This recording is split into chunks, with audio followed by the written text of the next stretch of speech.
Evangelho de Lucas, capítulo 5, versículo 8.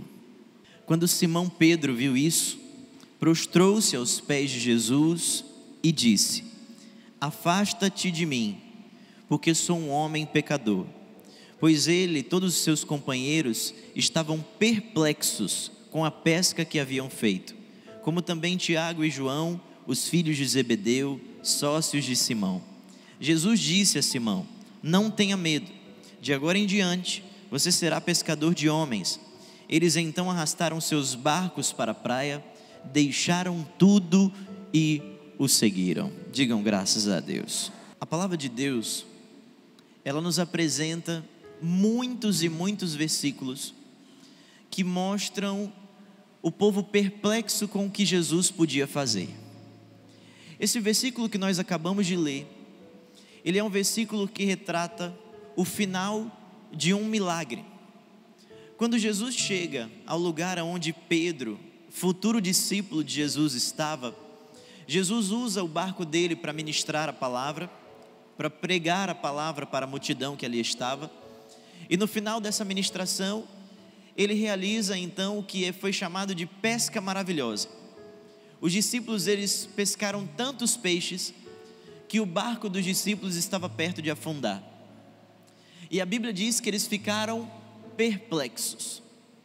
A Bíblia diz, no Evangelho de Lucas, no capítulo 9, no versículo 43, que certa vez Jesus estava na estrada e um menino que vinha também no caminho foi tomado por um espírito demoníaco.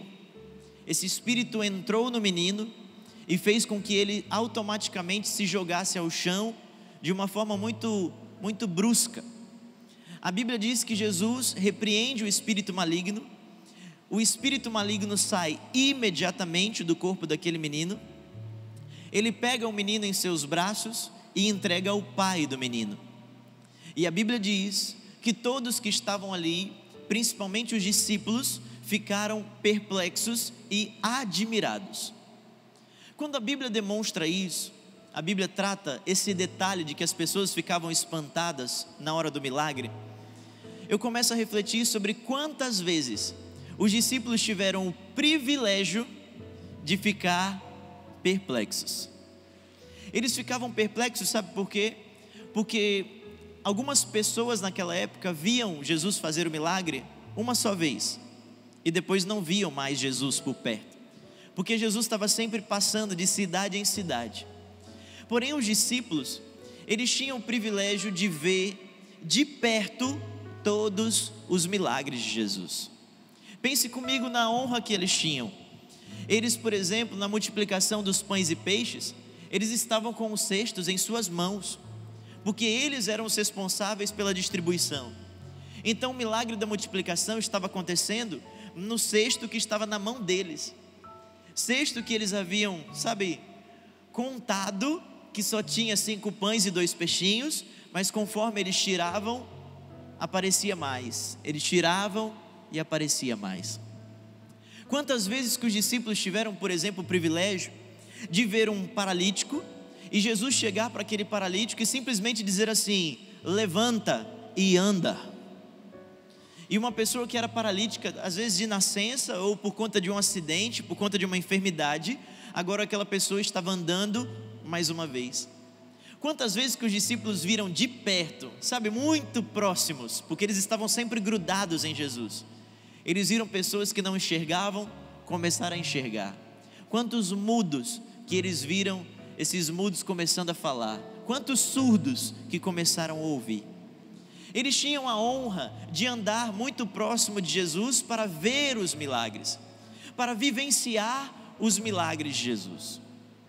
Mas não sendo bastante, a gente tem também que parar para pensar que a Bíblia diz que todas as vezes que Jesus chegava, uma grande multidão corria a fim de ver o Mestre. E isso também nos dá o entendimento de que quando Jesus chegava com os discípulos, as pessoas queriam ver Jesus, mas os discípulos também estavam pegando a fama. Muitos com certeza não conseguiam chegar no Mestre, mas voltavam para casa dizendo assim: olha, eu não consegui tocar em Jesus, eu não consegui falar com Jesus, mas pelo menos eu falei com Pedro. Pedro foi tão legal comigo. Eu falei com João, que é tão amoroso. Imagine que se fosse na nossa época, quantas pessoas que iam chegar para os discípulos para pedir para eles para tirar uma selfie, né?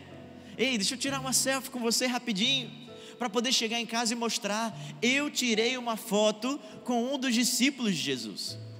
Eles estavam ficando famosos, as coisas estavam dando certo. Homens simples, pescadores, muitos sem estudo, mas agora onde eles chegavam, eles tinham banquetes preparados, em casas muito chiques que eram arrumadas para eles. Eles recebiam doações de pessoas que eram abastadas, que eram poderosas daquela época. Coisas que não aconteceriam com eles naturalmente, mas como eles estavam andando com Jesus, eles se tornaram famosos também. Eu fico imaginando que às vezes Jesus talvez se retirasse para orar, e os discípulos ficavam contando e relembrando histórias. Ei, você viu o que foi que o mestre fez? Você viu a cara daquela pessoa quando ele chegou perto e ele curou imediatamente? Você viu como ela ficou feliz? E com certeza eles se alegravam compartilhando. E logicamente, pense comigo, o ego deles também estava sendo ampliado. Com certeza quando eles chegavam na cidade, eles já não chegavam mais assim de qualquer jeito não. Eles já chegavam com alegria, com orgulho. Quem é você? Eu sou Pedro, um dos discípulos de Jesus. Quem é você? Eu sou Tiago, sou um dos discípulos de Jesus. Quem sabe dentro de um armazém da época, as pessoas ficassem olhando e um dos discípulos dissesse assim: você está me reconhecendo, né? E a pessoa diria: sim, é você que anda com Jesus? Sim, sou eu mesmo. E aquilo, sabe, crescendo na vida deles durante 3 anos. Durante 3 anos, eles viviam milagre atrás de milagre. Eles acordavam pela manhã para viver bênçãos e milagres. Eles acordavam pela manhã e olhavam para o canto e viam o Rei dos Reis, o Mestre, o Senhor Jesus Cristo. Porém a Bíblia diz que ao final dos 3 anos, um dia as coisas estavam um pouco diferentes. Jesus já estava um pouco angustiado. A Bíblia diz que ele, por conta da sua angústia, chama os discípulos e os reúne, preparando para o momento final. Chama os discípulos para uma oração e diz: olha, eu preciso que vocês vigiem comigo.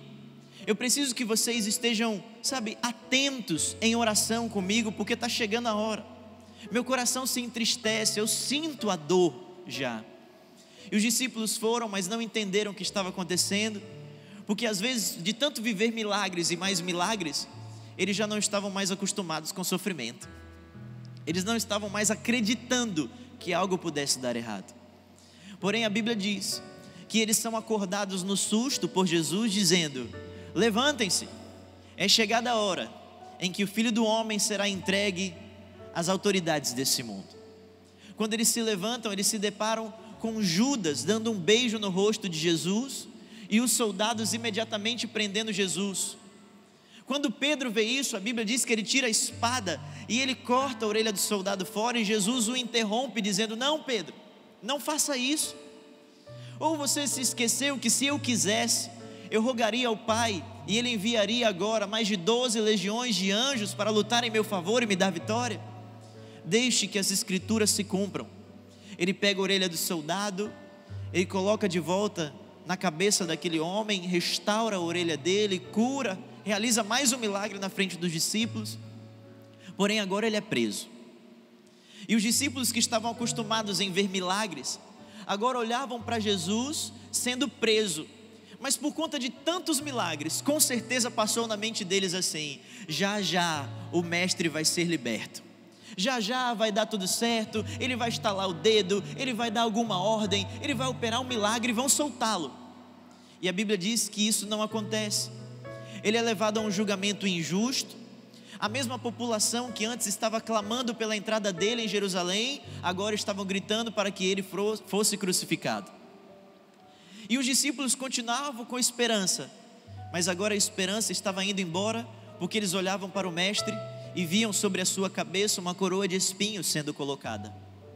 A esperança continua indo embora de suas vidas, de sua mente, de seu coração, porque agora Jesus tem sobre si o madeiro, e ele tem que carregar aquela cruz na via chamada de Via Dolorosa, em caminhos estreitos dentro da cidade, passando por humilhações, passando por xingamentos, constrangimentos. E não sendo suficiente, os discípulos conseguem enxergar Jesus, agora totalmente desfigurado em seu rosto, destruído em seu corpo físico e sendo pregado no madeiro.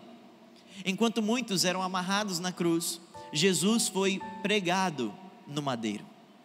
Em suas mãos, grandes cravos, em seus pés, grandes cravos. E quando eles não acharam que isso fosse suficiente, um dos soldados pegou uma lança e colocou na lateral de Jesus, a fim de retirar até mesmo a última gota de sangue do corpo do mestre. Ele reúne suas últimas forças, ele ainda roga pela humanidade dizendo: Senhor, perdoe-os, porque eles não sabem o que estão fazendo. E no seu último suspiro, ele diz: está consumado. Elohim, Elohim, lama sabachthani. Deus meu, ou meu Deus, Senhor, está consumado. E agora os discípulos, eles começam a viver o que eu chamo de 3 dias de angústia, de desespero, de sofrimento e de solidão. Pessoas que viam o mestre dando certo em tudo, agora olhavam para Jesus e, de acordo com o olhar humano, ele havia sido derrotado. Não haviam mais milagres. Aqueles homens que haviam deixado sua própria casa, deixado sua família para seguir Jesus, agora estavam se vendo desamparados. A Bíblia diz que eles se dispersam, cada um vai para um canto. Quem sabe um vai para chorar mais contrito, outro vai chorar mais amargamente e alto, longe, separado das pessoas. Com certeza veio aquela sensação de impotência, dor no estômago, dor de cabeça. Alguns podem ter passado mal por conta do que estavam vendo ali. Afinal de contas, o seu mestre havia sido crucificado injustamente. E a Bíblia diz que Jesus é sepultado, e na cabeça humana agora não há mais possibilidade. E os discípulos que viviam grandes bênçãos, os discípulos que viviam sucesso em suas vidas, agora entraram em 3 dias de desespero. Talvez você esteja olhando para mim dizendo: pastor, mas por que me trazer à memória essa história toda? Porque muitos de nós estamos entrando também nos 3 dias de angústia dentro da nossa vida. Muitos de nós estamos vivendo momentos tristes, momentos de angústia financeira, momentos de problemas na área sentimental. Quantas pessoas que estavam muito bem na vida, mas de repente receberam um diagnóstico médico que parece que tirou as suas forças, parece que lhe faltou o chão, angustiou a sua alma, quebrou o teu coração, deixou a tua mente completamente atribulada. E você começou a viver esses 3 dias na tua vida. 3 dias que foram para os discípulos, mas que para você pode estar durando 1 ano, 2 anos, 10 anos. Talvez pessoas que tenham perdas irreparáveis aqui nessa noite, que vivem esses 3 dias diariamente, porque perderam entes queridos, porque perderam pessoas importantes em sua vida. Pessoas que foram perdidas por conta de acidente, por conta de enfermidade, por conta de doenças. Quem sabe você esteja vivendo e olhando para a sua vida e dizendo: pastor, eu estou dentro desses 3 dias. Porque tem hora que a gente não consegue, evitar determinadas circunstâncias da vida. Tem hora que a gente não consegue evitar determinadas situações da nossa vida. Porém a Bíblia diz que enquanto Jesus, o seu corpo estava dentro do sepulcro, o seu espírito já não estava mais ali. A Bíblia diz que enquanto o corpo estava sendo sepultado, enquanto o corpo de Cristo era colocado ali naquele sepulcro emprestado, o seu espírito estava descendo às profundezas do Hades. E ele foi fundo, e ele foi mais fundo, até que de repente ele chega nas maiores profundezas, e lá está o inimigo das nossas vidas. Com certeza ele chegou fazendo um estardalhaço naquele lugar. A palavra diz que ele chega para pregar aos espíritos que estão ali. Imagine a palavra de Deus chegando ao inferno para repreender toda a opressão. E ali ele derruba o diabo, ele estraçalha o inimigo, e ele pega de volta da mão do inimigo a chave da minha vida, da sua vida, da nossa família, da nossa casa, daqueles que nos cercam. E a Bíblia diz que ao terceiro dia, diga comigo, ao terceiro dia, o mestre está de volta. E sabe o que acontece? A Bíblia diz que agora os discípulos estavam reunidos na mesma casa. Eles estavam reunidos para ver se eles se ajudavam, para se apoiar, um abraçando o outro, um dando uma palavra ao outro, dizendo: olha, eu sei que está difícil, mas a gente precisa continuar, a gente precisa se erguer, a gente precisa se levantar. Agora veja, a Jesuscidência, não é coincidência, é Jesuscidência. Eles estavam todos reunidos numa casa, porque eles precisavam se fortalecer, porque eles precisavam de uma palavra, eles precisavam de uma orientação. Eles estavam destruídos, sim, mas eles se reuniram no lugar certo, numa casa. Deixa eu te perguntar, onde é que você está nessa noite? Você está numa casa. E de quem é essa casa que você está? A casa de Deus. E do mesmo jeito que Jesus entrou naquela casa e disse: eu estou aqui, nessa noite, o mesmo Jesus está entrando nesta casa e está dizendo: eu estou aqui. Glória a Deus. Você pode aplaudir bem forte ao Senhor? Glória a Deus. Sabe o que aconteceu? Os discípulos ficaram de primeira sem entender. É Jesus? Sim, sou Jesus. O nosso mestre? Sim, o seu mestre. Vejam as minhas marcas. Vejam as marcas nas minhas mãos. Vejam que sou eu, que estava morto, mas agora venci a morte e estou aqui com vocês, para trazer a vocês esperança, para trazer a vocês vida, para trazer a vocês paz, prosperidade, mas principalmente salvação. E Ele estava de volta. Sabe o que Ele queria dizer para a gente nessa noite? E é o que eu quero lhe dizer nessa noite. Você pode estar passando os 3 dias na sua vida, que podem estar durando muitos anos, mas nessa noite, o Altíssimo, o Todo-Poderoso, o Jeová, Ele está aqui dizendo: os 3 dias vão passar em nome de Jesus. Glória a Deus. Graças a Deus. Você está entendendo? Você consegue entender isso que eu estou lhe dizendo? Não importa a tua angústia, o Jeová Todo-Poderoso está dizendo que esse tempo vai passar na sua vida. A sua vitória está por vir. A porta que você tanto espera que se abra, ela será aberta já já. O tempo certo do Senhor, que é o tempo certo para todas as coisas, já está chegando na sua vida em nome de Jesus.